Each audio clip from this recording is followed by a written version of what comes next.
अस्सलाम वालेकुम, आप देख रहे हैं शाम रमज़ान। मैं हूं आपके साथ मदीहा नकवी और मैं हूं सैयद फैसल करीम। आज के शो में है बहुत कुछ खास, क्योंकि एक बार फिर एक ऐसा दिन होने जा रहा है जहां हम देख रहे हैं कि बहुत सारी चीज़ें इस मुल्क में खुल रही हैं। ट्रेन सर्विस आज बहाल हुई है और अच्छी बात मदिया यह है कि SOPs के साथ बहाल हो रही हैं। स्टेशन के बाहर 200 मीटर तक किसी गैर ज़रूरी अफराद को आने की इजाज़त नहीं है और ट्रेन में जो लोग बैठ रहे हैं सोशल डिस्टेंसिंग उनको इख्तियार करवा रहे हैं। अच्छी चीज़ ये कि ये वो तबका है जो इतना पढ़ा लिखा नहीं है, लेकिन फिर भी पहले दिन तो SOPs आर ओके। एग्जैक्टली बात आपने बिल्कुल सही की। और ये वो तबका है जो कि बाहर जाना जो है, क्योंकि वो टिकट्स बहुत ज़्यादा महंगे, वो अफोर्ड नहीं कर सकता। काफ़ी अरसे से दूसरे शहरों में फंसे हुए थे, अब फाइनली जाके अपने शहरों में करेंगे ये ईद। लेकिन फैसल, दूसरी जानिब पंजाब में पब्लिक ट्रांसपोर्टर्स का जो मामला है वो वैसा धरे का धरा है, डेडलॉक बरकरार है।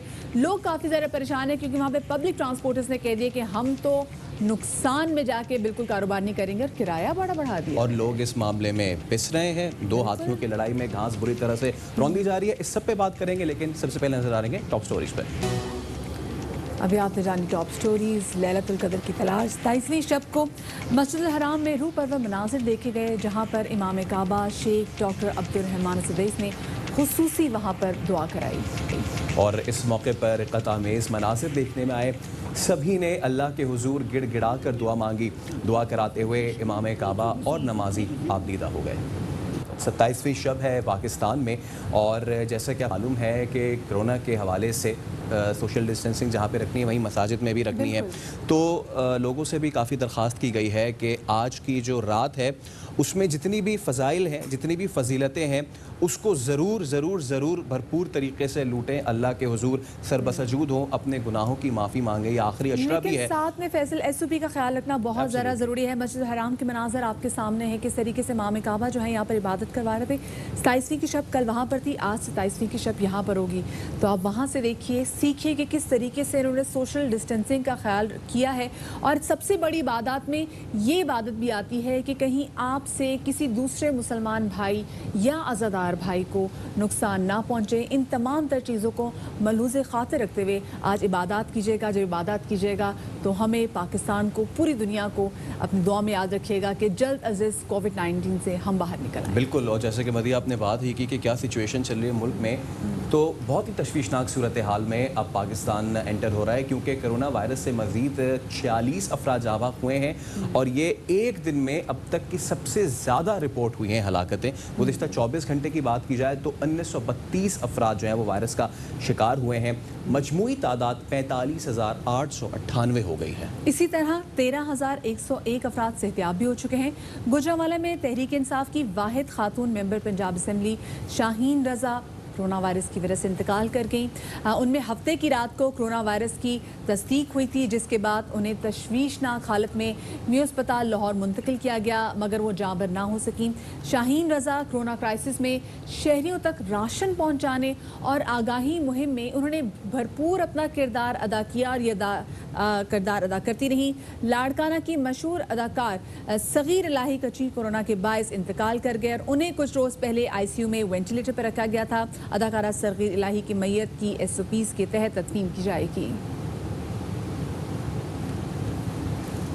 तो इससे पहले कि हम ये बात करें कि ट्रेन सर्विस बहाल हुई है और क्या SOPs इख्तियार की जा रही है, एक अहम डेवलपमेंट हो रही है। शुगर इंक्वायरी कमीशन रिपोर्ट तैयार करने की मुद्दत खत्म हो चुकी है। ज़राए का कहना है कि शुगर इंक्वायरी कमीशन की जानिब से रिपोर्ट फाइनल की जा रही है। इसी हवाले से मजीद तफसीलात जानेंगे। हमारे नुमाइंदे जुल्करनैन हैदर हमारे साथ मौजूद हैं। जी जुल्करनैन, इस हवाले से मजीद क्या अपडेट्स आपके पास हैं? जी बिल्कुल शुगर इंक्वायरी कमीशन के हवाले से मजीद जो है वो 4 दिन मांगे गए थे, जिनकी मुद्दत आज से मुकम्मल हो जाएगी।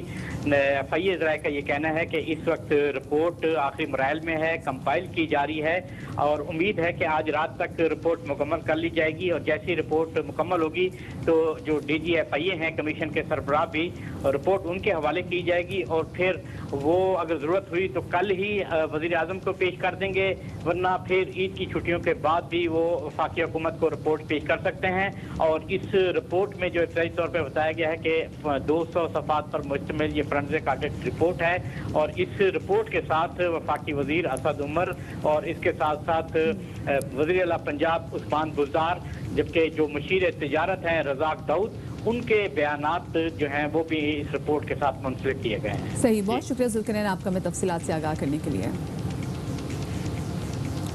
तो जैसे कि हम प्रोग्राम के आगाज़ से बात कर रहे हैं, 56 रोज़ का तवील वक्फा और बिलाखिर मुल्क भर में ट्रेन सर्विस चल पड़ी है। गो के जुज़वी तौर पर है, लेकिन बहाल तो हुई है। कराची हो, लाहौर हो, रावलपिंडी, कोयटा या पेशावर, यहाँ से ट्रेनें अपनी अपनी मंजिल की जानिब इस वक्त भी रवां दवा हैं। इस हवाले से हमने एक रिपोर्ट तैयार किया, आपके साथ शेयर करते हैं। जिन लोगों ने ट्रेन से सफ़र करना है उनके लिए तो आज का दिन काफ़ी बेहतरीन है और अब आगे 30 ट्रेनें चलाई जाएंगी, वो आ गए सुकून में।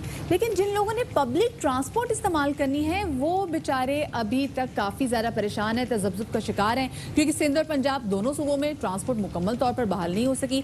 कहीं छोटी गाड़ियाँ चल रही हैं तो वहाँ पर किराए इतने ज़्यादा डिमांड किए जा रहे हैं कि वो लोगों की जेब से बिल्कुल बाहर है। बिल्कुल 300 के 3-3 हज़ार डिमांड किए जा रहे हैं। अब ऐसे में ना मुसाफिर चैन से सफ़र कर पा रहे हैं और ना ही जो कारोबारी अफराद हैं वो कारोबार ठीक से कर पा रहे हैं। बिल्कुल जी, इसी वाले से एक रिपोर्ट तैयार की हुई, ये आपके साथ शेयर करते हैं, फिर मजीद इस पर तफसीलात से बात करेंगे। तो इसी मामले पे हम बात करेंगे। हाजी इरफान, रहनुमा all Pakistan transport honours federation हमारे साथ मौजूद हैं। इरफान साहब, अस्सलाम वालेकुम, शुक्रिया आपके वक्त का। ये बताएं, डेडलॉक है, इसके बायस मुसाफिर और ट्रांसपोर्ट से वाबस्ता दीगर अमला जो है दोनों ही मुतासिर हैं, तो अब क्या सोचा है आप लोगों ने, कैसे रिलीफ मिलेगा, क्या प्लान भी है आपका? इसके मैं ये गुजारिश करूंगा आपको कि डेडलॉक हमारी तरफ से नहीं है। प्रॉब्लम ये आ रही है कि पाकिस्तान के चारों सूबों के SOPs अलग अलग हैं और फिर एक सूबे के अंदर हर जिले के SOPs अलग हैं। जब तक पूरी सारे सूबे एक SOPs के ऊपर ये अमल दरामद नहीं करेंगे, हमारे लिए चलना बहुत मुश्किल है। मोटरवे का SOP बिल्कुल डिफरेंट है। इनका आज अब हमारी मीटिंग हुई है थोड़ी देर पहले, तो हमारी पंजाब की इंतजामिया का कहना ये है कि मोटरवे के ऊपर सोशल डिस्टेंस रखें और GT रोड के ऊपर भले अपने मर्जी पैसेंजरों को बताएं। ये बताएं कि ये मुमकिन है कि मोटरवे पे कोरोना है और GT रोड पे कोरोना नहीं है।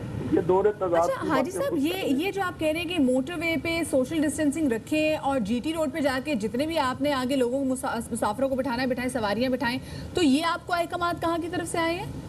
जी असलम इकबाल साहब मिनिस्टर साहब, उनसे बड़ी बहस मुबासा भी हुआ और उसका ट्रैक्टर की मैंने वो मसमा के ऊपर दुनिया न्यूज पे चेक भी कर लें उनकी स्टेटमेंट।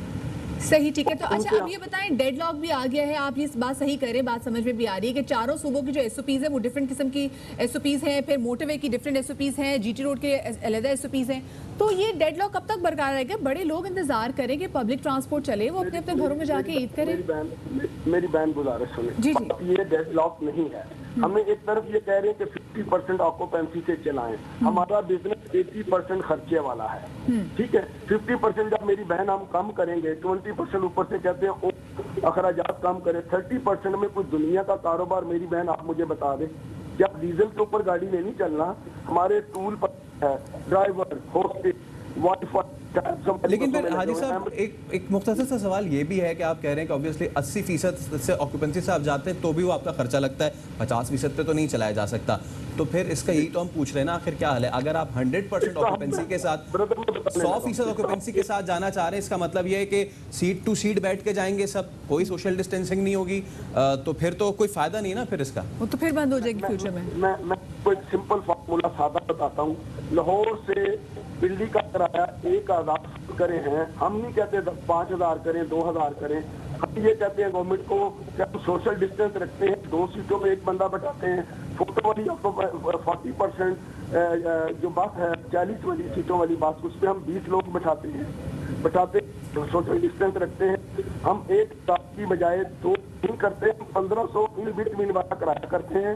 गवर्नमेंट का ये जो वादा है कि किराया कम करें, वो भी हो जाएगा, 2 सीटों में एक बंदा भी बैठेगा, सोशल डिस्टेंस भी हो जाएगा। किराया भी कम करें, साथ में सवारियां भी आधी लेके जाएं, बड़ा नुकसान होगा इससे पब्लिक ट्रांसपोर्ट। बहुत शुक्रिया जी, हाजी इरफान साहब हमारे साथ मौजूद थे और काफ़ी ज़्यादा वो भी तसब्जुब का शिकार थे। लेकिन हो अब ये रहा है कि लोग काफ़ी ज़्यादा सफ़र कर रहे हैं क्योंकि पब्लिक ट्रांसपोर्ट अभी तक नहीं खुली हुई, जो खुली हुई वो काफ़ी ज़्यादा किराया वसूल करें। खैर, आज के दिन की डेवलपमेंट भी आपके साथ शेयर करते चलें टाइगर फोर्स के हवाले से कि सिंध में टाइगर फोर्स की क़यादत संभालने का फैसला हो गया है। वज़ीर आज़म इमरान खान की मुआविन ख़ुसूसी उस्मान डार कहते हैं कि governor Sindh Imran Ismail tiger force की क़यादत करेंगे। हुकूमत सिंध पर तनकीद भी की उन्होंने। उनका कहना था कि बिलावल असेंबली में वज़ीर आज़म के साथ मिलकर काम करने की बात करते हैं, लेकिन सिंध में आते हैं तो मयार दोहरा हो जाता है। 1,15,000 टाइगर फोर्स के वॉलंटियर्स वो अपनी ज़िम्मेदारियां ग्राउंड पे संभाल चुके हैं। सबसे बड़ी तादाद पंजाब से 93,000, उसके बाद खैबर पख्तूनख्वा से 19,000 के करीब हमारे बहादुर नौजवान जो हैं वो इस वक्त ग्राउंड पे मौजूद हैं, और इसके साथ साथ बलूचिस्तान से 1500 के करीब। हिंद में से कोई भी टाइगर फोर्स का नौजवान ज़िम्मेदारियां नहीं संभाल पाया। उसकी बुनियादी वजह यही थी कि डे 1 से सिंध हुकूमत इसको पोलिटिसाइज़ कर रही थी। कल से गवर्नर सिंध इमरान इस्माइल साहब 1,54,000 टाइगर फोर्स के नौजवानों को लीड करेंगे। गवर्नर हाउस के लिए डिस्प्ले बना दिया गया है। इंशाअल्लाह ईद के बाद सिंध की गली गली में आप लोगों को टाइगर फोर्स ज़िम्मेदारियाँ निभाते हुए नज़र आएगी। मसाजिद की बात करें तो मसाजिद के SOPs में बड़ा ज़बरदस्त काम किया है टाइगर फोर्स ने। मैं आपको ईद की नमाज की बात कर रहा हूँ। प्राइस कंट्रोल मैनेजमेंट बहुत सारे डिस्ट्रिक्ट्स में मैं देख रहा था, टाइगर फोर्स के नौजवानों ने बाकायदा आइडेंटिफाई किया। एडमिनिस्ट्रेशन से रिक्वायरमेंट्स आएंगी, डिमांड्स आएंगी, वैसे वैसे इनका वर्क डिप्लॉयमेंट किया जाएगा। तो अब तवक्को ये की जा रही है और उम्मीद ये जाहिर की जा रही है कि टाइगर फोर्स सिंध में भी काम करते हुए नजर आएगी। आगे बढ़ते हैं और अभी एक और तशवीशनाक मामले के हवाले से आपको खबर देते चलें कि कराची सेंट्रल जेल में कोरोना वायरस फैलने का इंकशाफ हुआ है और कल 370 कैदियों के वहाँ पर टेस्ट किए गए, जिनमें से 212 जो टेस्ट थे वो मस्बत आए और जेल के 9 मुलाजमीन भी अब इस वायरस में मुब्तला पाए गए। अच्छा, इनमें से किसी की भी हालत तशवीशनाक फ़िलहाल नहीं है, लेकिन हो भी सकती है आगे चल के। हाकम बदहन मजीद 700 कैदियों के नमूने भी लिए गए हैं, इनके नताइज आना बाकी हैं। सेंट्रल जेल के DSP जान मोहम्मद के मुताबिक मरीज कैदियों को करंटीना वार्ड में अब शिफ्ट भी किया जा रहा है। बिल्कुल फैसल, और मजमूई तौर पर कराची जेल में 3,500 के करीब कैदी मौजूद है, जिनमें से बेशतर की स्क्रीनिंग हो चुकी है और ये सिलसिला मुसलसल जारी है। ये वायरस जेल में कैसे पहुंचा और कितनी तेजी से जो फैला, ये ऐसा क्यों, इस हवाले से मजीद बात करेंगे। साबिक जेल मुजफ्फर शुजा साहब हमारे साथ मौजूद हैं, उनको शामिल गुफ्तगू करेंगे। मुजफ्फर साहब बहुत शुक्रिया, आपने शामिल रमजान में वक्त दिया। मुजफ्फर साहब, ये कितनी तशवीशनाक बात है कि सेंट्रल जेल में कोरोना के केसेस इतनी तेजी से बढ़ रहे हैं। 300 से ज़्यादा लोगों के टेस्ट किए गए, जिनमें से 200 से ज़्यादा लोगों के टेस्ट जो हैं वो पॉजिटिव आए हैं। कैदियों की तादाद में भी गुंजाइश थी वहाँ पे ज़्यादा, क्या ये रीज़न है वहाँ पे वायरस को कंट्रोल करना मुश्किल हो गया है जो एकदम से फैला है वहाँ पे? आपने बिल्कुल सही फरमाया और ये तो तशवीशनाक बात है कि इस तरह जो है कैदी वायरस में मुब्तला हो गए हैं। असल में हमारे जेलों की गुंजाइश बहुत कम है और लोग ज़्यादा हैं। जैसे अभी आपको सही वो नहीं मिला अपना आदाद शुमार, तकरीबन 4700 कैदी सेंट्रल जेल में हैं और तकरीबन 3900 कैदी मलिर जेल में हैं। अच्छा, तो आप सोचे इतने क्राउडेड जेल हो गए हैं और गवर्नमेंट ने अभी तक कुछ नहीं किया। पहले जब मैं वज़ीर था तो मैंने 6 बैरक्स वहाँ डबल बैरक्स मलिर में बनवाई और 6 डबल बैरक्स सेंट्रल जेल में बनाई। मेरे जाने के बाद फिर किसी ने तवज्जो नहीं दी। हर किसी ने ऐसे सोचा कि जेल है कोई मसला नहीं। मुझसे आने से पहले सिर्फ 30 रुपया खाने का मिलता था, मैंने बढ़ा के 120 रुपया का। अच्छा, लेकिन मुजफ्फर साहब दवाइयाँ कलामी की माजरत, लेकिन आपको खुद भी पता है कि जेल में जो सेहत की सहूलियात होती है किस तरीके से होती हैं। कोई एक बीमारी भी किसी में होती है, अगर आप हेपेटाइटिस C को भी ले लें तो भी किस तरीके से लोगों में फैल जाती है। आपने कहा तशवीशनाक बात है, लेकिन ये गालिबन नविश्ता दीवार थी, ये लिखा हुआ था दीवार पे, इसको सिर्फ पढ़ने की ज़रूरत थी, पढ़ा किसी ने नहीं। ये इसको रोका जा सकता था क्योंकि कई ऐसे ममालिक भी हैं दुनिया के जहाँ पर बाकी मुल्क ने अगर कंट्रोल कर लिया तो वो जेल से फैल गया है। इसके कंट्रोल किस तरह किया जा सकता है? अब कोई आपके पास तजवीज़? अभी कंट्रोल तो इस तरह किया जा सकता है, जो 6 बैरक्स मैंने बनाई थी उनको क्वारंटाइन वार्ड करार दिया जाए और वहाँ ये कैदी शिफ्ट किए जाएं। आप सोचें 4700 में सिर्फ अभी 370 के करीब उनके टेस्ट हुए हैं, बाकी 4700 में अब पता नहीं कितने मरीज़ निकलते हैं।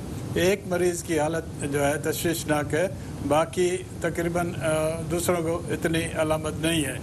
तो ये रोका जा सकता है क्योंकि मुलाकातें तो बंद हैं, लेकिन फिर भी फिर भी जो उनका खाना पीना आता है बाहर से वो बंद करना चाहिए।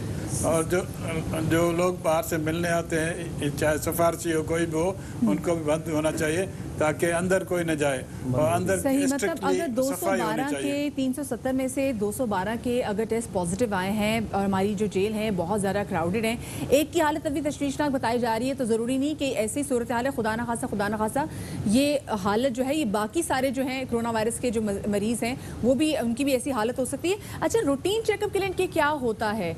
जो वैसे जेल में जो कैदी हैं जो बीमार भी होते हैं, तो उनके रूटीन चेकअप की क्या सूरत हाल होती है? वहाँ हॉस्पिटल तो है लेकिन उतनी फैसिलिटीज़ ऑपरेशन के तरफ नहीं है या इतने अच्छे वार्ड नहीं है। हमने कोशिश की थी हॉस्पिटल को भी ठीक करने की, बाकी इसके बाद अभी किसी ने कोशिश नहीं की है। अभी गवर्नमेंट तो सोई हुई है माशाल्लाह से, सिंध गवर्नमेंट कोई काम नहीं कर रही है और काम करने का उनका वो भी नहीं, मूड भी नहीं है। इसलिए ये वायरस, मुझे तो खदशा है ये वायरस कम से कम 4700 कैदियों में 2-3 हज़ार कैदी तो वायरस से मुब्तला होंगे। ये आप बहुत बड़ी बात करें मुझे शुजा साहब कि जो यहाँ पे सूरत हाल है, अगर 4700 यहाँ पर कैदी मौजूद हैं, तो आपने कहा कि 2000 से ज़्यादा लोग जो है वो ये वायरस कॉन्ट्रैक्ट करेंगे।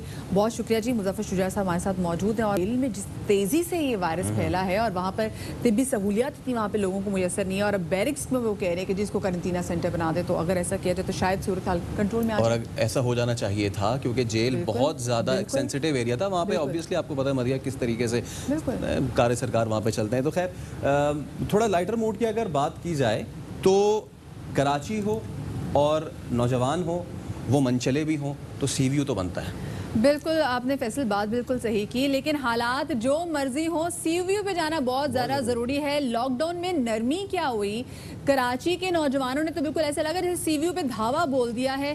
क्या हुआ है जी, एक रिपोर्ट तैयार की आपके साथ शेयर करते हैं। कराची में लॉकडाउन की सूरत हाल है और तमाम एक्टिविटीज जब बंद होती हैं तो शहरी जो है कोई ना कोई बहाना तलाश करते हैं लुत्फानंदोज़ होने का। कुछ लड़के जो है यहाँ पर आ गए हैं और समंदर की मौजों से लुत्फानंदोज़ होते दिखाई दे रहे हैं। लड़कों से पहले बात करेंगे। जब दिल करे तो कैसे भी करके पहुँच जाते हैं। तो नहाने का दिल कर रहा था और घर बैठे बैठे बोर हो गए थे, तो आ गए नहाने के लिए। खौफ किस चीज़ का? हम लोग कलाबाजी तफरी मस्ती मजाक करने आए थे, मस्ती मजाक करके चले जाएंगे। और समंदर इतना तेज़ है नहीं, नज़ारा माशाल्लाह बहुत वीआईपी चल रहा है। मच्छियाँ डोर मारने आए हुए थे। अच्छा, वापस जाते हुए अगर आप लोगों को पुलिस रोक ले तो क्या करोगे आप लोग? हम लोग ये करके दिखाएंगे। क्या करके दिखाओ भाई? दिखाएंगे। ये नौजवान कराची के एंजॉय कर रहे हैं, सीवीयू पे पाबंदी लगी हुई है, लेकिन उन्होंने कहा कि पुलिस अगर पकड़ती भी है तो इस अंदाज से भागेंगे जैसे वो अभी भागते हुए समंदर में चले गए हैं। मतलब कुछ भी इस कौम को, मैं अब दिल बर्दाश्त हो चुके हैं। फैसल 950 से ज़ायद केसेस हो गए हुए हैं, कोरोना बढ़ता जा रहा है, जून में आगे करें पीक आएगी, और पुलिस से भागने के आपको तरीके बता रहे थे नौजवान कि हम भागेंगे, आपको कैसे कितनी तेज भाग सकते हैं हम लोग? इनका नहाने का दिल चाह रहा था, हमारा ब्रेक लेने का दिल चाह रहा है। ब्रेक के बाद हाजिर होंगे तो मज़ीद स्टोरी शामिल करेंगे हमारे साथ में।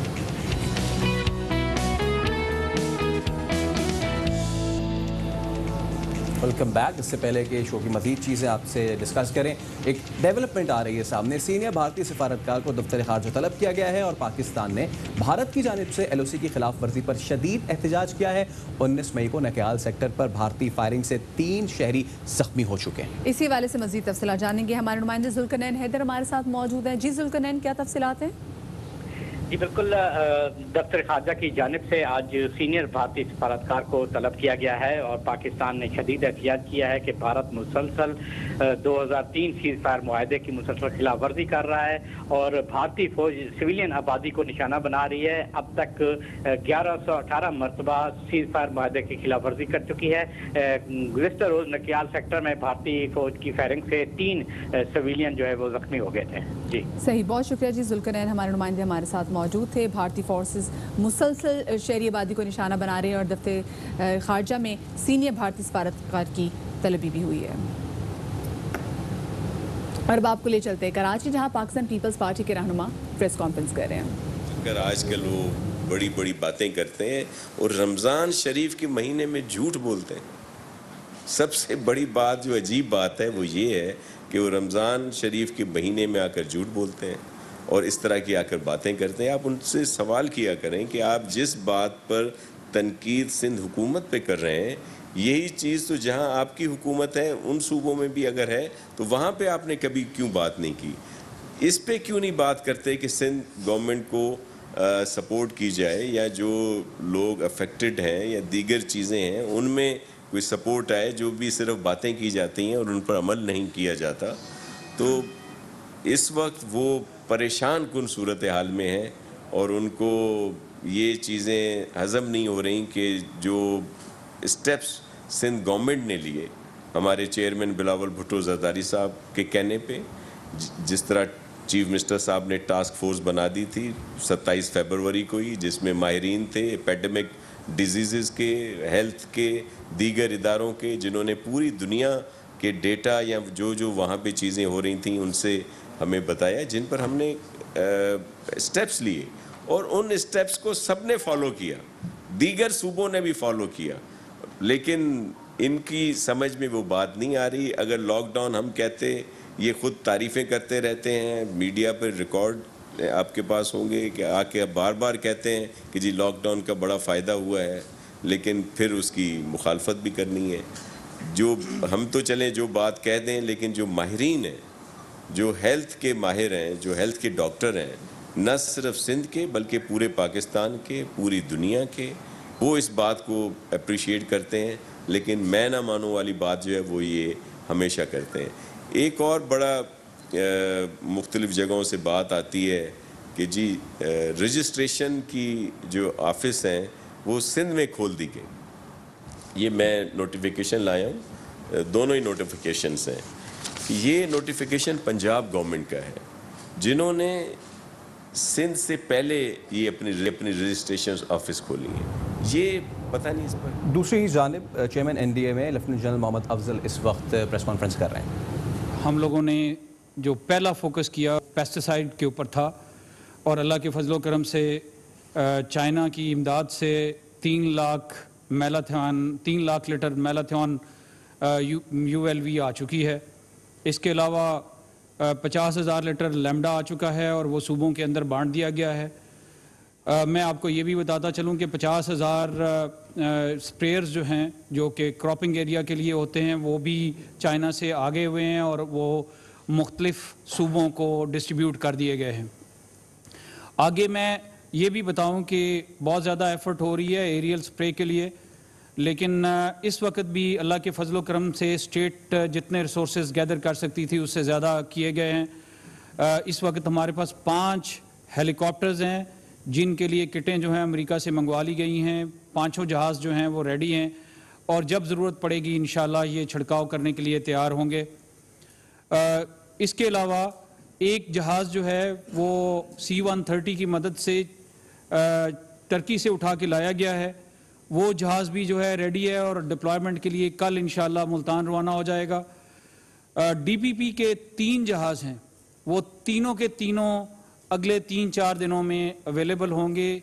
इसका मतलब ये है कि हमारे पास 9 जहाज़ इंशाल्लाह मंडे ऑनवर्ड अवेलेबल होंगे काम करने के लिए। हमारे पास सफिशेंट क्वांटिटी दवाओं की है, हमारे पास बहुत ज़्यादा मिकदार है स्प्रे करने वाली मशीनों की। मैं सिर्फ आपको ये बताना चाहूँगा कि इस वक्त सिर्फ 2 छोटी छोटी डिफ़िकल्टीज़ चल रही हैं।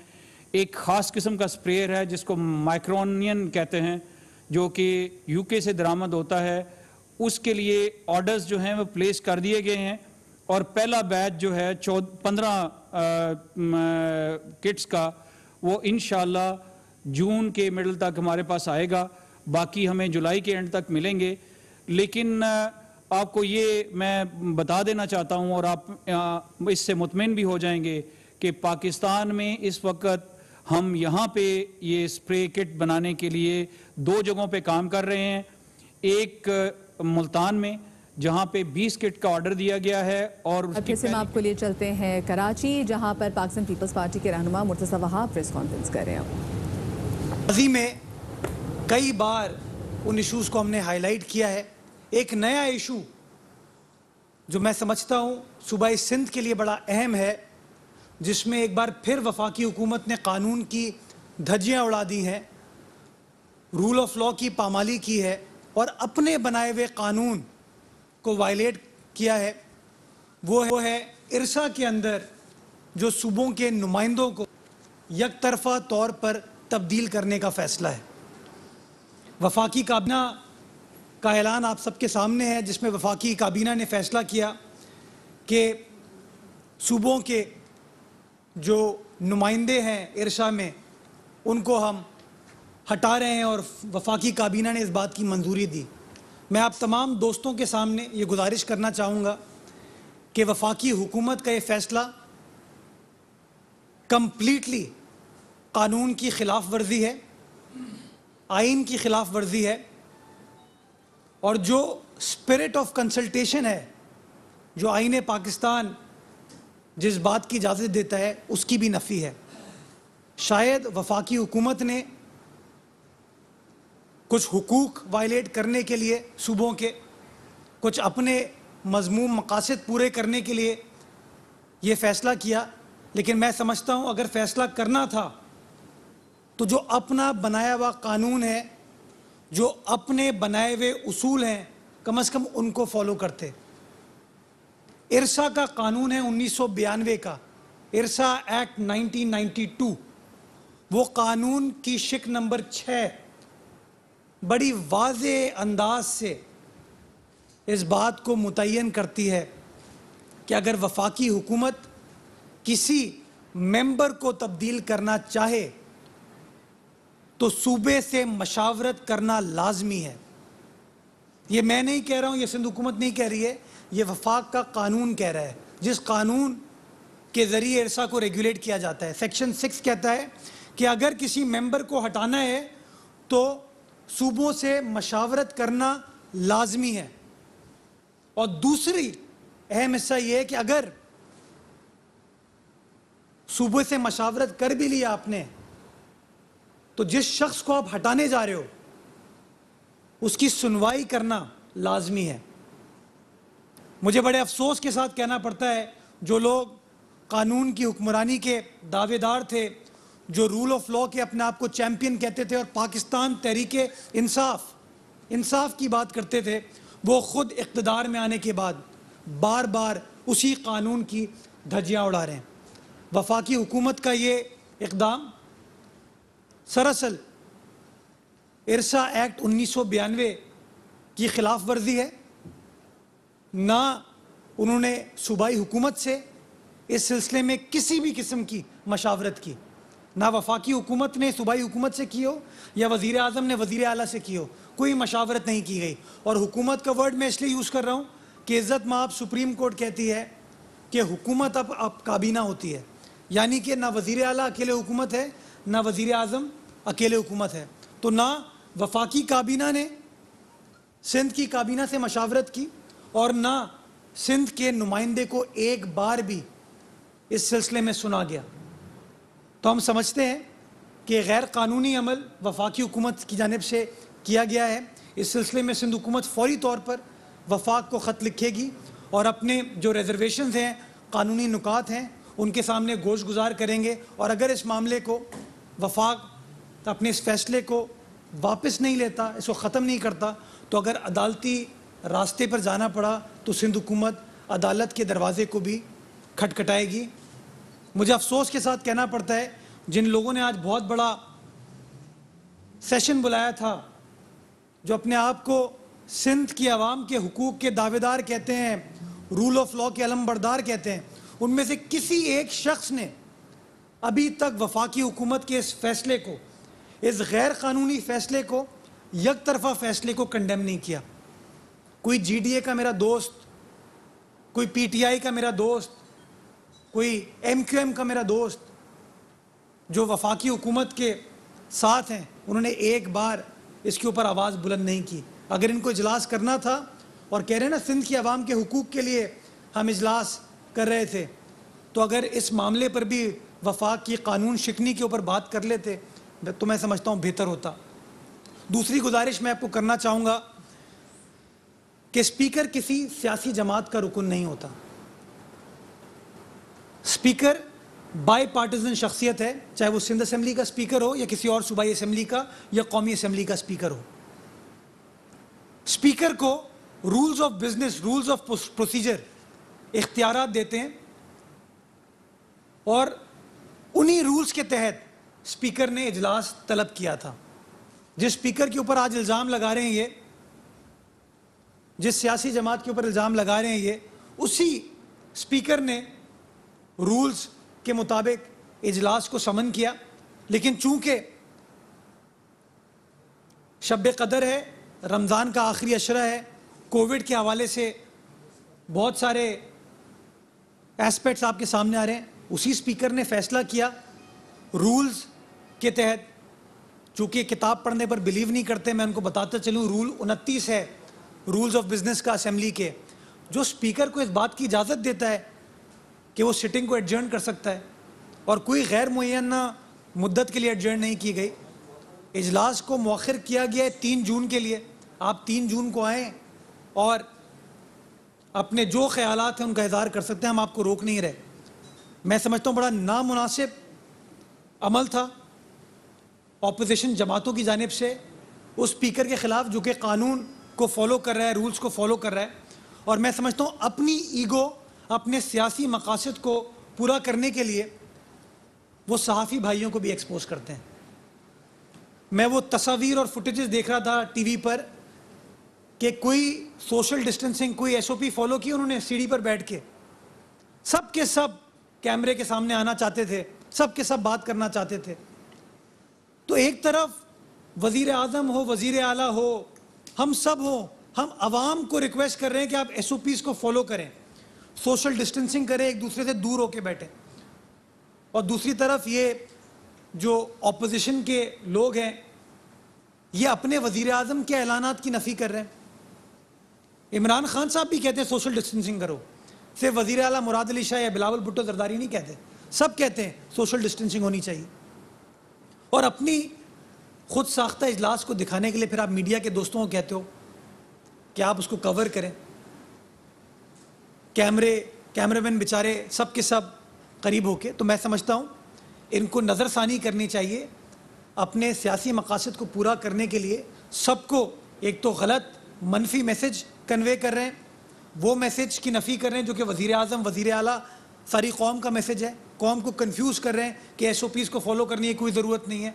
और जो हमारे सहाफ़ी भाई हैं उनको भी मैं समझता हूँ ये जो रिस्क हैं इनसे एक्सपोज करें। मेरी एक बार फिर इन दोस्तों से गुजारिश है कि ना अपने आप को एक्सपोज करें और ना हमारे सहाफ़ी भाई बहनों को इस वबा से एक्सपोज करें। मैं समझता हूँ सोशल डिस्टेंसिंग, आइसोलेट करना वो वाहिद तरीका है कि हम इस वबा से बच सकें। और एक बार फिर मैं आपके तवज्जुह से ये उनको गुजारिश करना चाहूँगा कि प्लीज़ SOPs को पामाल ना करें और हमारे सहाफ़ी भाई बहनों को इस तरह एक्सपोज ना करें। सईद गनी साहब आपसे इस्तीफा मांगा है, उन्होंने आज करारदाद मंजूर की है मुश्तरका तौर पर कि आप सब घर चले जाएं और उनको बिठा दें।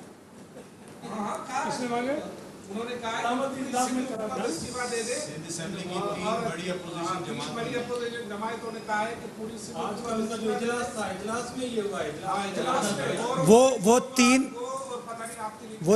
वो तीन सियासी जमातें जिन्होंने आज इजलास में सिंध का मुकदमा सामने नहीं रखा इरसा के हवाले से, आज वो अपोजिशन लीडर जो हर चीज़ पर मुराद अली शाह की, बिलावल भुट्टो जरदारी की मुखालफत करते हैं, सईद गनी साहब की, नासिर शाह साहब की मेरी मुखालफत करते हैं। मैं समझता हूँ उनके अंदर इतनी तो जुर्रत होनी चाहिए थी कि सिंध का मुकदमा लड़ते और कोई करारदाद इस हवाले से रेस कर लेते। मुझे दुख होता है जब इस तरह के एक तरफा फैसलों को भी, गैर कानूनी फैसलों को भी आंखें बंद कर लेते हैं जस्ट बिकॉज उनका वज़ीर आज़म ये फैसला कर रहा है। मैं समझता हूँ थोड़ा सा उनको अपने अमल की तरफ नज़रसानी करनी चाहिए। ये जवाब दे रहे हैं, सही तंगी साहब जवाब दे रहे हैं। ठीक है,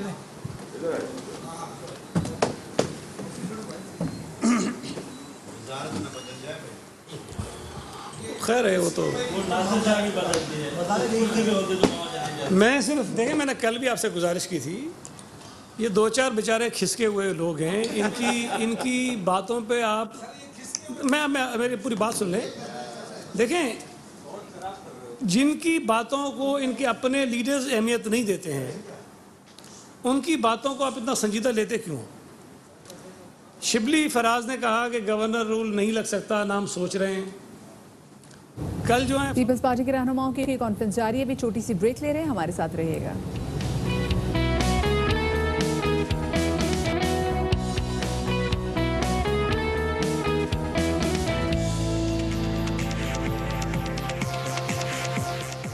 और ब्रेक पे जाने से पहले एक बड़ी अहम डेवलपमेंट हुई। वज़ीर-ए-आज़म इमरान खान ने टेली हेल्थ पोर्टल का इजरा कर दिया है और दूर दराज के इलाकों में जो लोगों तक सहूलत नहीं पहुंच पाती सेहत की, वो इससे ऑनलाइन फ़ायदा उठा सकेंगे। कोरोना के हवाले से बहुत ज़्यादा ये पॉजिटिव साबित होने वाली है। पब्लिक ट्रांसपोर्ट बंद है, लोगों को काफ़ी ज़्यादा मुश्किलात का शिकार हैं। अगर कोई बीमार हो तो उनको बड़े शहर में, क्योंकि छोटे शहर में बड़े, सिर्फ कोरोना नहीं, उसके अलावा भी लोगों के पास इतनी सहूलियत मुयस्सर नहीं है कि वो किसी बड़े शहर में जाके इलाज करा सकें। तो टेली हेल्थ पोर्टल जिसका इनेकाद किया गया है, ये लोगों के लिए काफ़ी ज़्यादा मददगार साबित है। बिल्कुल। इससे पहले हम आपको ये भी बताएं कि ईद के इज्तिमात, ख़त्मुल कुरान समेत शब क़दर में इबादत होंगी। नासिर हुसैन शाह का अहम बयान, उन्होंने भी कहा कि ईद के इज्तिमात, शब क़दर में SOPs पर अमल दरामद करना होगा। तो नासिर हुसैन शाह जो कह रहे थे कि ईद के इज्तिमात, ख़त्मुल कुरान समेत शब क़दर में इबादत भी होंगी और ईद के इज्तिमात, शब क़दर में SOPs पर अमल दरामद करना ज़रूरी होगा। तो जैसे कि SOPs हैं, हम हर जुमे को भी देखते हैं, ऐसे में जुमेतुल विदा भी अब आ रहा है और इस हवाले से बहुत ज़्यादा जितने भी हम कौम हैं उनको बहुत ज़्यादा सेंसिटिव होने की ज़रूरत है। बिल्कुल। और हम नज़र डालते हैं टॉप स्टोरीज पे।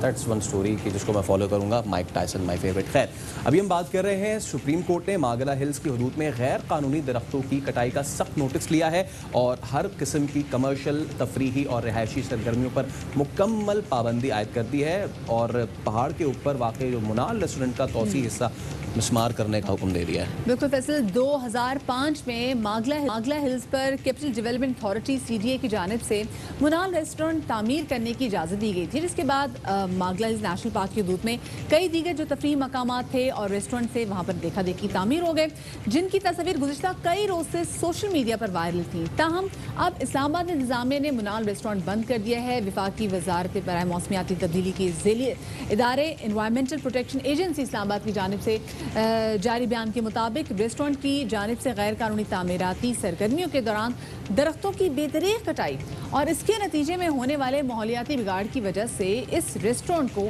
सील कर दिया गया है। इसलिए बढ़िया, अब जैसे कि दीगर ममालिक में इस चीज़ का बहुत ख्याल रखा जाता है कि आप एनवायरनमेंट को ना डिस्ट्रॉय करें, उसको प्रिजर्व करें और उसके साथ ले। लेकिन हमारे यहाँ it's the other way round. अब अदालत ने यह भी हिदायत किया है कि मुनाल रेस्टोरेंट की जानिब से जो दरख्त काटे गए हैं उस इलाके में फौरी तौर पर नए दरख्त लगाना जो है उसको यकीनी बनाए। तो एक अच्छा इकदाम है कि जो CDA को कहा गया है कि जी दो दरख्त काटे गए उनको फ़ौरन लगाए, क्योंकि ये हमारी नेशनल ब्यूटी है। वज़ीर-ए-आज़म इमरान खान भी टूरिज्म पे बहुत ज़्यादा तवज्जो दे रहे हैं और हम अब पॉजिटिव की तरफ जा रहे हैं। बिल्कुल, पिछले साल से हमने इस पर काफ़ी ज़्यादा काम भी किया और इस हवाले से मजीद बात करेंगे कि वज़ीर बराए माहौलियाती तब्दीली मलिक अमीन असलम साहब हमारे साथ मौजूद हैं। मलिक साहब, ये बताइएगा कि रेस्टोरेंट को सील कर दिया गया और तौसीब भी अब इसकी रोक दी गई है और दरख्तों की कटाई से दोबारा बोल दिया गया कि जहाँ जहाँ दरख्त काटे गए थे वहाँ दरख्त दोबारा लगाए जाएं। ये कहेगा कि दरख्तों की कटाई से इलाके को किस हद तक नुकसान पहुँचा है? जी बिस्मिल्लाहिर्रहमानिर्रहीम।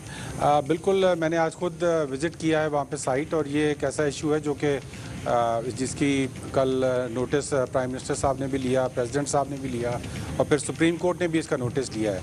और इसमें हमारा नेशनल पार्क है, मागला हिल्स नेशनल पार्क, उसके बीच में ये कंस्ट्रक्शन की गई है जो यहाँ पर कुछ रेस्टोरेंट्स बने हुए हैं और इस लॉकडाउन के पीरियड के अंदर वहाँ पर मज़ीद एक्सपेंशन करने की कोशिश की गई है। तो वहाँ पर जो सुप्रीम कोर्ट ने कल डिसीजन किया उसके मुताबिक उन्होंने जो मज़ीद एक्सपेंशन है उसको फौरी तौर पर रोक दिया गया है और आज हमने जाके वहाँ पे एक रिहेबिलिटेशन प्लान के तहत दोबारा दरख्त लगाने शुरू किए हैं। और इसके साथ साथ जो वहाँ पे मौजूद इस वक्त जो कंस्ट्रक्शन हुई है वहाँ पे वो भी अंडर रिव्यू है इस वक्त और उसमें हमारी मिनिस्ट्री का व्यू पॉइंट जो है वो बड़ा क्लियर है कि ये रूल्स के ख़िलाफ़ हुई है और इसको प्रॉपर तरीके से नेशनल पार्क में इस तरह की इजाज़त नहीं है। मलिक साहब, ये जो ऑब्वियसली दरख्तों की कटाई होती है तो उससे सिर्फ फ्लोरा नहीं, फौना जो एनिमल हैबिटाट है वो भी बड़ा मुतासर होता है। तो कैसे आप इसकी निगरानी करेंगे? एनवायरमेंटल प्रोटेक्शन एजेंसी जब दरख्त लगाने की हिदायत जो की गई है, क्या प्रोसीजर होगा कि इसको जो है वो बहुत अच्छे से ये काम सर अंजाम हो सके?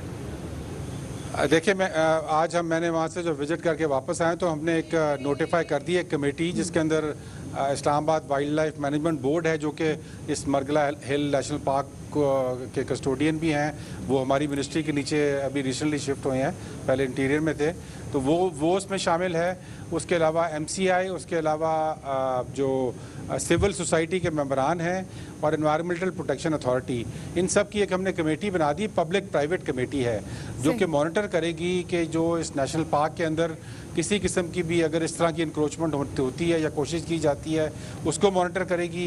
ये जो रिहेबिलिटेशन हम कर रहे हैं वहाँ पर मरगला हिल नेशनल पार्क में, उस एरिया में मुनाल के इर्द गिर्द, इसको भी मॉनिटर करेगी। और इसके साथ साथ वो ये भी देखेगी कि ये जो पुरानी कंस्ट्रक्शन हुई है इसकी वैलिडिटी और लीगैलिटी क्या है, और वो रिपोर्ट हम सुप्रीम कोर्ट में पेश करेंगे। ये इंशाल्लाह एक लॉन्ग टर्म सस्टेनेबल सोल्यूशन है इस चीज़ का। लोग काफ़ी सारे इस बात का शिकवा कर रहे हैं कि जब ये पिक्चर जो है वो सोशल मीडिया पर वायरल हुई है तब नोटिस लिया गया, इससे पहले नोटिस क्यों लिया गया? वैसे आवाम का शिकवा ये बचा है कि माहौलियात को नुकसान पहुंचाया जा रहा था, कंस्ट्रक्शन जो है, और वो लॉकडाउन के दिनों में मजीद बढ़ाने का उनका प्लान था, जैसे भी आप तो खुद बताया, तो पहले क्यों नहीं नोटिस लिया गया इस हवाले से? देखें, इसमें ये CDA और MCI और इसके ऊपर ये जो कमेटी है इसको हमने ये भी मैंडेट दिया कि इस चीज़ की भी वो इन्वेस्टिगेशन करें। एक वजह तो ये है कि मरगला हिल नेशनल पार्क में ऊपर जाने का जो रास्ता है इसको बंद कर दिया गया था लॉकडाउन के अंदर, और ये बतदरीज बंद रहा है। वहाँ पर उस जगह तक लोगों की रसाई नहीं थी लॉकडाउन पीरियड में, और ये जो कुछ हुआ ये लॉकडाउन के पीरियड में ही हुआ है। और इस लॉकडाउन का फ़ायदा उठाते हुए वहाँ पर कुछ एरिया पे कब्ज़ा करने की कोशिश की गई है, और जो नेशनल पार्क का हिस्सा था उसको इनक्रोच करने की कोशिश की गई है। तो हमने इसको फौरी तौर पर रिवर्स कर दिया है। इसमें हम ये भी देखेंगे कि किन लोगों की जिम्मेदारी थी जो कि इस चीज़ को चेक करने की, और जिन्होंने इससे गफलत की है उसको भी पॉइंट आउट करेंगे। और ये पब्लिक प्राइवेट कमेटी जो है इसकी जब रिपोर्ट पेश करेगी तो इसको फिर हम सुप्रीम कोर्ट में भी जमा कराएंगे। लेकिन हमारा मैसेज इसमें एक ही है, और वो मैसेज है ज़ीरो टॉलरेंस का। ये हुकूमत की ज़ीरो टॉलरेंस है टुवर्ड्स एनी सच एक्टिविटी जिसमें ये मुल्क के कीमती असासे हैं, और इन असासों को हमने अपनी फ्यूचर जनरेशन के लिए छोड़ के जाना है, और इसमें अपने नेचर को प्रोटेक्ट करना है। इन असासों के ऊपर जो नेशनल पार्क है हमारे, हम बिल्कुल किसी किस्म का मलिक अमीन असलम साहब हमारे साथ मौजूद थे। बिल्कुल, और बात कर ही रहे थे कि पाकिस्तान की खूबसूरती पूरी दुनिया इसकी मोतरफ है। लोग आ रहे हैं अब और देख रहे हैं कि पाकिस्तान के नॉर्दर्न एरियाज़ कितने ज़्यादा खूबसूरत हैं। I know you have been to Switzerland and all that, but अगर आप कागान नहीं गए हैं तो फिर आप ज़्यादती कर रहे हैं। मस्ट विजिट प्लेस कागान हो, नारान हो, बाबूसर टॉप हो या फिर लूलसर झील हो। लेकिन अब सिचुएशन ये बन रही है कि सयाहती सीज़न का आगाज़ तो हो गया है, लेकिन कोरोना वायरस की वजह से जो पाबंदियाँ हैं ना, उससे सयाहत से वाबस्ता अफराद बहुत ज़्यादा परेशान हो रहे हैं। बिल्कुल आप सही कह रहे हैं, काफ़ी ज़्यादा जो लोग हैं वो सफ़र कर रहे हैं, क्योंकि लोगों का वहाँ पे जो रोज़मर्रा जो जिस तरीके से ब्रेड एंड बटर जो था वो यही था कि जब सयाह वहाँ पे जाते थे तो वो वहाँ पे से कमाते थे।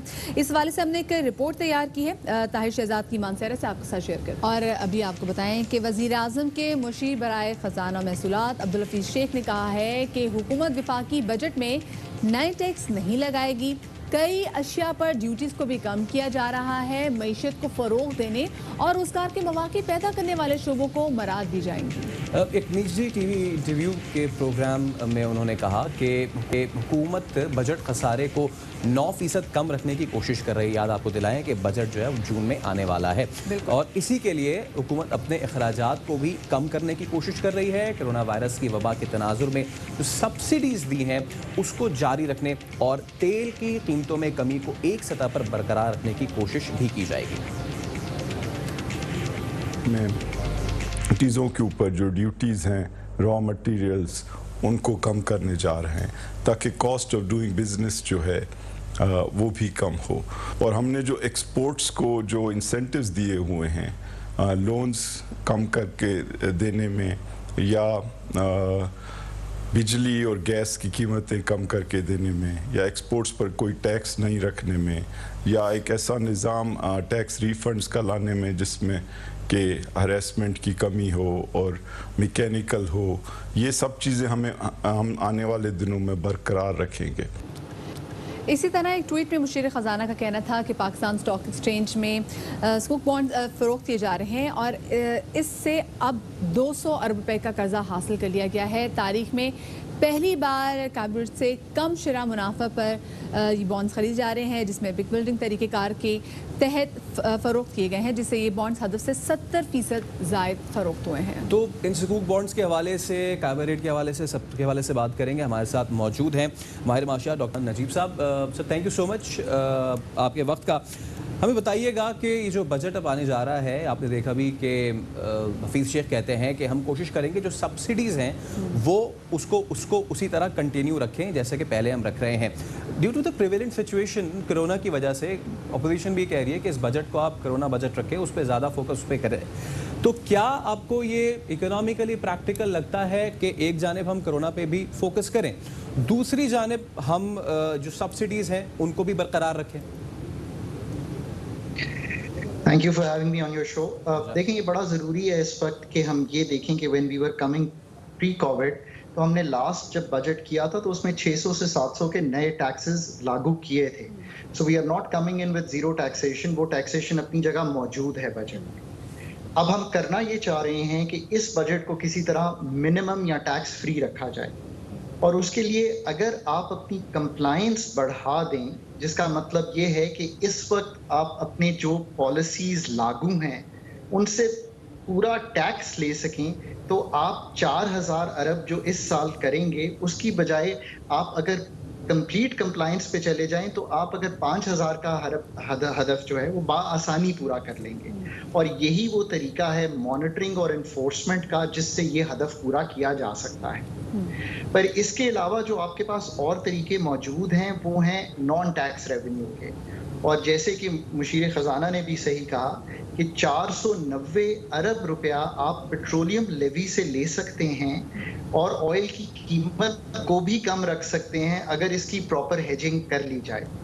इसके अलावा नॉन टैक्स में आप फाइनेंसिंग अरेंज कर सकते हैं। आपको बहुत बड़ा डाइवेस्टमेंट प्रोग्राम करना चाहिए मुल्क का, जिससे कम से कम $2 अरब से $5 अरब की सरमायाकारी भी होगी और एक फाइनेंसिंग भी अवेलेबल होगी, जिससे डेट के बढ़ने की शरह भी कम होगी मुल्क में। सो ये वो सब ज़राए हैं जिनको इस्तेमाल करके आप एक लार्जली नॉन टैक्स बजट जो है वो प्रेजेंट कर सकते हैं, which is helpful to the industry as well as it gives you room so that लोगों पे जो खर्चा ज़रूरी होगा आगे आने वाले वक्तों में जो अभी शुरू हो गया है वो पूरा किया जा सके। ऑब्वियसली आपने बात की एक नॉन टैक्स बजट की, जो कि हो सकता है 100% पॉसिबल ना हो, बट फिर भी लोगों का यही कहना है कि जितना रिलीफ उन्हें मिले उतना ज़्यादा अच्छा है। अब प्रॉब्लम से ये है कि कि हमारा ग्रॉस डोमेस्टिक प्रोडक्ट हो जाए, GNP हो जाए, वो कोरोना की वजह से काफ़ी बुरी तरीके से हिट हुआ है और अब प्रोडक्शन हमारी नहीं हो पा रही है, चाहे वो small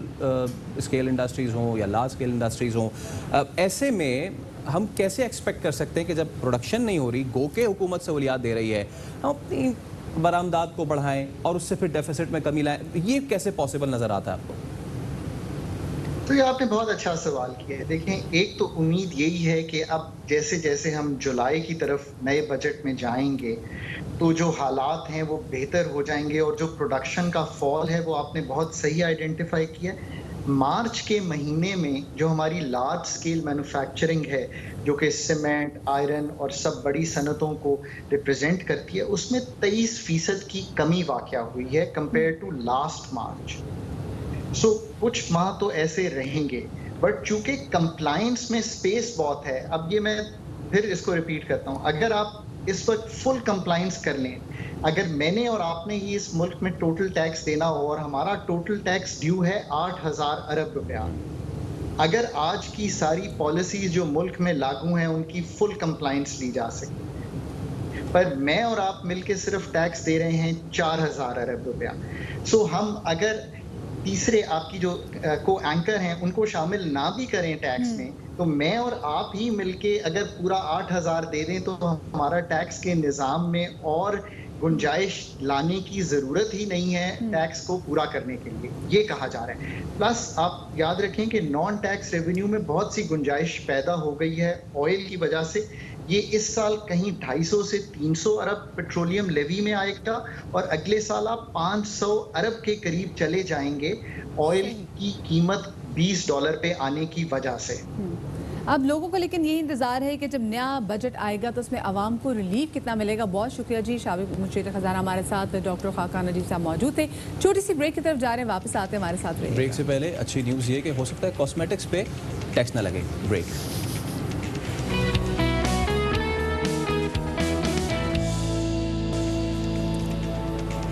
ji welcome back to Shaam Ramzan. अब इफ्तार का वक्त काफ़ी ज़्यादा करीब आता जा रहा है, तो लोग ना सिर्फ इफ्तारी फेस्टिवल बल्कि लोग खाने में क्या खाना उसकी भी तैयारी करें। और आजकल आपको पता है कि क्योंकि लोग वेजिटेरियन भी हो गए हैं, तो अब वो वेजिटेरियन ऑप्शंस भी मांगते हैं। वैसे आप वेजिटेरियन कभी होने का कभी सोचा आपने? आपको लगता है? मतलब कोई ऑब्वियसली नहीं। हाँ, जिंदगी से रौनक खत्म हो जाएगी। हाँ, लेकिन ऐसा लग रहा है कि कोई वेजिटेरियन टाइप की डिश है। ओह यस, क्योंकि वेजिटेरियन होना भी अच्छी बात है, लेकिन लेकिन ऑप्शंस बड़े कम है हमारे पास। तो आज हम अपने किचन में आपको बता रहे हैं कि वेजिटेबल टिक्का कढ़ाई कैसे बनती है। टिक्का कढ़ाई तो होगी तैयार। ये फैसल आप क्या कर रहे हैं? अच्छा, हम वापस आ गए। मैं पबजी खेल रहा था। आई थॉट मैं 2-3 किले फतह कर लूँ। I am sorry. आप पबजी खेल रहे थे? जितनी खेलनी थी अभी ही आपने खेली, क्योंकि अब आगे लगने वाली है पबजी पे पाबंदी। लाहौर हाई कोर्ट ने वीडियो गेम पबजी पर पाबंदी के लिए दरखास्त पर पीटीए को कानून के मुताबिक का फैसला करने का हुक्म दिया है और दरखास्त इसी हवाले से निपटा भी दी है। शहरी की जानिब से एक दरखास्त दायर की गई है, उसमें मौक़िफ़ इख्तियार किया गया है कि वीडियो गेम जो पबजी है, जो कि आपके घरों में भी हमारे घरों में भी जो बच्चे खेल रहे होते हैं, तो उससे हो क्या रहा है? उससे हो रहा है उनकी शख्सियत पर ये मनफी असर डाल रही है। इस गेम की वजह से बच्चों में जो क़ुव्वत फ़ैसला है उसकी कमी देखने में आ रही है और शिद्दत पसंदी जो है मदिया वो बढ़ती जा रही है। बिल्कुल, और इसी हवाले से हमारे साथ मौजूद है माहिर एडवोकेट बिलाल रियाज साहब। बिलाल साहब, बहुत शुक्रिया, आपने शाम रमज़ान में हमें वक्त दिया। ये बताइएगा कि क्या पूरी की पूरी गेम पे पाबंदी लगने जा रही है बिलाल साहब, या फिर कुछ इसके फीचर्स होंगे जिसपे पाबंदी लगेगी? और अगर ऐसी गेमों पे पाबंदी लगानी तो सिर्फ पबजी नहीं है, और बहुत सारी ऐसी गेम्स हैं जो कि बच्चों को काफ़ी वायलेंट कर देती हैं। थैंक यू वेरी मच, आपका बहुत शुक्रिया। जिसकी वजह से बच्चों की प्रोडक्टिविटी पे बहुत ज्यादा असर हो रहा है। एक्चुअली इसके जो फीचर्स हैं, इस गेम के जो ग्राफिक्स हैं, वो इस नेचर के हैं कि बच्चे खुद ब खुद इस गेम की तरफ इतना मायल हो जाते हैं कि जिसकी वजह से वो अपनी पढ़ाई पर, अपनी सोशल रिलेशन पर, अपने वालिदैन के साथ इंटरेक्शन, उनके साथ ताल्लुक बरकरार नहीं रख पाते, जिसकी वजह से उनको साइकोलॉजिकल काफ़ी ज़्यादा मुश्किलात का सामना करना पड़ रहा है। एक्चुअली इस गेम का जो राउंड है वो 40 मिनट का राउंड है, 40 मिनट का एक राउंड है, जिसके अंदर पॉज नहीं है। इसका मतलब है कि एक बच्चा जो पबजी खेलना स्टार्ट कर देता है, उसके 40 मिनट एट स्टेक हैं। 40 मिनट वो इसको लाजमी खेलेगा, अदरवाइज वो उस गेम को लूज कर जाएगा। और कोई भी बच्चा इस गेम को लूज करना नहीं चाहेगा। हर बच्चे की यही ख्वाहिश है कि वो इस गेम को ज्यादा से ज्यादा खेले और विन करे। जितना बच्चा ज्यादा इसमें इंडल्ज होता जाता है, खेलता जाता है, उतना ही ज्यादा उसके लिए मसाइल जो है साइकोलॉजिकल, फिजिकल, वालिदैन के साथ दूरी, अपने मुआशरे के साथ दूरी, बहन भाइयों के साथ दूरी। बिल्कुल सही बात की। एक तो 40 मिनट मुसलसल लगातार ये गेम खेलना, और फिर उम्र की कोई कैद नहीं। छोटे छोटे बच्चे भी ये खेल रहे होते हैं और बच्चे बड़े वायलेंट हो गए हैं, तो दिमाग पर भी तो इसका बड़ा असर पड़ा है बच्चों के। जी एक्चुअली बहुत ज्यादा असर पड़ा है बच्चों पे, जिसकी वजह से हमने मजबूर होकर हाईकोर्ट में पिटीशन फाइल की है। एक्चुअली लाहौर में एक बच्चे ने खुदकुशी कर ली थी। जब साइकोलॉजिकली हिस्ट्री उसकी निकाली गई कि एक बच्चे ने खुदकुशी क्यों की गई, तो हमें पता चला है कि वो बच्चा पबजी का प्लेयर था। इस वजह से बच्चों में ये रुझान जो है वो बहुत ज्यादा बढ़ रहा है और इसको खत्म करने की जरूरत है। जब इदारे हमारे इस तरह के काम नहीं करेंगे, उनको सोशल इवल को कंट्रोल नहीं करेंगे, तो अदालत मौजूद है। हमें इंशाल्लाह ऐसे ही पिटीशन फाइल करते रहेंगे और अपने मुआशरे की बेहतरी के लिए किरदार अदा करते रहेंगे। सही, बहुत शुक्रिया जी। बिलाल हमारे साथ मौजूद थे। और गेम में अभी 6 हफ्तों में इसके बारे में फैसला आ जाएगा कि इसको ख़त्म करना है, और साथ में फिर ये ऐप स्टोर पर भी जो है अवेलेबल नहीं होगी, क्योंकि बच्चों के दिमाग पर इसका बड़ा असर पड़ा है। बच्चे बड़े वायलेंट हो रहे हैं, लाउड हो रहे हैं, और साथ में जो फैसले करने की कुव्वत है वो बच्चों की काफ़ी हद तक मुतासर हो रही है। मतलब मैं फिर डिलीट कर दूँ? बिल्कुल, अभी फौरी आप डिलीट करेंगे नेक्स्ट ब्रेक में। लेकिन अब फौरी खबर एक ये भी है, और ऑन लाइटर नोट, चनियोट से एक हम खबर आपके साथ शेयर कर रहे हैं कि इस्लामाबाद के हमने आपको दिखाया था, फिर रिमेंबर, वहाँ पर ज़रूरतमंदों की मदद की जा रही थी। कदीम तुर्क रिवायत है, नेकी की टोकरी टोकरी अब ये चिन्योट भी पहुंच चुकी है। बिल्कुल जी, और इसी हवाले से रिपोर्ट तैयार की हमारे नुमाइंदे अमीर उमर चंद ने आपके साथ शेयर। चिन्योट की मकामी एनजीओ और मिस्टर जिंगर ने ऑस्ट्रेलियन होटल टेस्टी हेवन के तावन से इफ्तार डिनर की सूरत में नेकी की टोकरी देने का आगाज शुरू कर दिया है। आज हमारे पास दारुल अमान में हमारी एक एनजीओ चमन वेलफेयर सोसाइटी ने हमारे जो रेजिडेंट हैं दारुल अमान के, उनके लिए इफ्तार डिनर का एहतमाम किया और उनके साथ कोलैबोरेशन, उनके ऑस्ट्रेलिया में उनके वो दोस्त हैं जिन्होंने उनके साथ इसमें कोलैबोरेट किया। एनजीओ के तावन से हस्पताल, सड़कों पर काम करते पुलिस मुलाजमीन, यतीम खाना समेत दर्जनों मकामात पर रोजाना की बुनियाद पर नेकी की टोकरी के नाम से इफ्तार डिनर दिया जाता है। नेकी की टोकरी का आगाज़ किया, जिसका मकसद लोगों तक जो है वो फ्री फूड और फ्री खाना मुहैया करना है, जिसमें हम रोज़मर्रा की अपनी सेल में से कुछ हिस्सा अल्लाह के रास्ते में तकसीम करते हैं। एनजीओ के मुताबिक ईद उल फितर के बाद शहर के मुख्तलिफ तनूरों, होटलों के अलावा मेडिकल स्टोरों और दुकानों पर नेकी की टोकरी रखी जाएंगी। नेकी की इन टोकरियों से मुस्तहिकीन बाइज्जत तरीके से अपनी ज़रूरियात पूरी करेंगे। कैमरा टीम के साथ अमीर उमर चमन, ARY न्यूज़, चिन्योट। तो ये नेकी की टोकरी के जिसका इस्लामाबाद से आगाज़ हुआ था, अब ये फैलता जा रहा है। कितनी अच्छी बात है मदिया कि ये सिर्फ रमज़ान के तक महदूद नहीं रहेगा, ईद के बाद इसको ये मज़ीद इसका कैनवस पड़ा करेगा। ये बहुत बड़ी जो लोगों के लिए भी आजमाइश है कि आपने इस बात का ख्याल रखना है कि कोई भी भूखा ना सोए। एक छोटी सी ब्रेक की तरफ हम जा रहे हैं, हमारे साथ रहिएगा।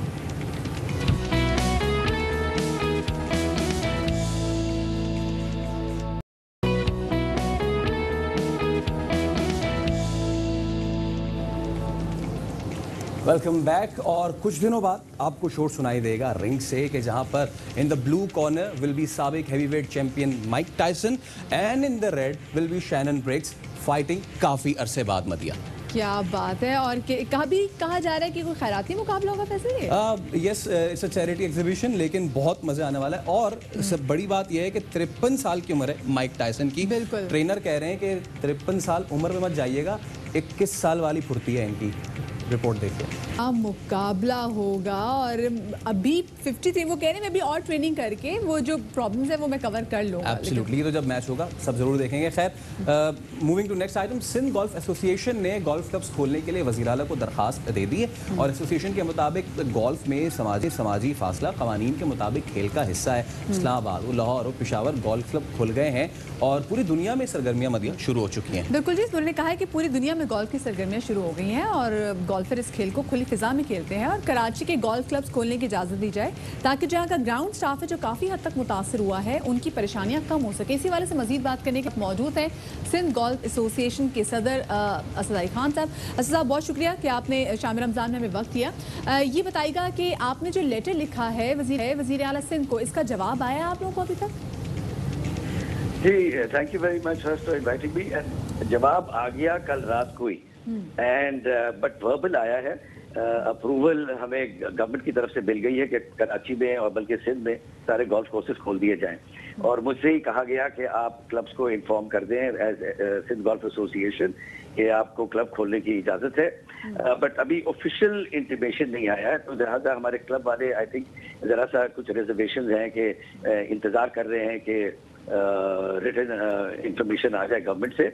But as far as we are concern, Pakistan golf federation concern है और सिंध गोल्फ है, जब गवर्नमेंट की इजाज़त आ गई है तो बस अभी फ़ौरन आज ही खोल देना चाहिए था। बट आई थिंक कुछ क्लब्स की अपनी कंपल्शन है, वो इंतज़ार कर रहे हैं कि क्लब के कोई प्रेसिडेंट हैं और या दूसरे लोग हैं वो डिसाइड करेंगे। बट वी वेरी ग्रेटफुल कि सिंध गवर्नमेंट ने हमारी बात सुन ली और इसमें हमारे बड़ी कोशिश हुई है। ख़त तो एक था मगर बैकडोर चैनल भी बहुत इस्तेमाल किया गया। हमारे बहुत से दोस्त थे जिन्होंने चीफ मिनिस्टर को आई थिंक ज़ाती तौर पे भी अप्रोच किया, हमने भी चीफ सेक्रेटरी को किया, commissioner has been very helpful, so all of them have been very responsive. ये तो है। तो लिहाजा कल ये हमें खुशखबरी मिल गई है और ये एक आग की तरह खबर फैल चुकी है कराची में और सब गोल्फर्स जो हैं बेचैनी से इंतजार कर रहे हैं कि कल ही पहुंच जाएं गोल्फ कोर्स में, बल्कि कुछ का बस होता तो आज ही चले जाते सारे। एक्साइटेड बड़े सब तमाम दर गोल्फर्स के, जैसे नोटिफिकेशन आएगा फिर इंशाल्लाह जैसे आप लोग आपकी एक्साइटमेंट से पता चल रहा है कि आप लोग भी फौरन रुख करेंगे गोल्फ क्लब्स का। सर, ये बताइएगा कि वहाँ पे जो ग्राउंड स्टाफ है वो कितनी बड़ी तादाद में, उन्होंने कितना सफ़र किया है जब लॉकडाउन की वजह से? और भाई वही तो सबसे ज्यादा सफर कर रहे हैं और बल्कि I just want to say this and request the Sindh government through this, आप लोग की आज की इस इंटरव्यू के ऊपर भी, कि गवर्नमेंट ने हमें जो इजाजत दी खोलने के लिए तो साथ एक थोड़ी सी शर्त लगाई कि आप कैडीज ना इस्तेमाल करें। तो मैंने कहा कि अपनी कैंडीज इस्तेमाल करना बहुत जरूरी है, क्योंकि हमारे सीनियर गोल्फर्स भी हैं, अब 50, 60, 55 से हमारी सीनियर एज। बट देन अब ये चीज़ भी सॉल्व होने के करीब है। बहुत शुक्रिया असद साहब, आपने शाम रमज़ान को वक्त दिया।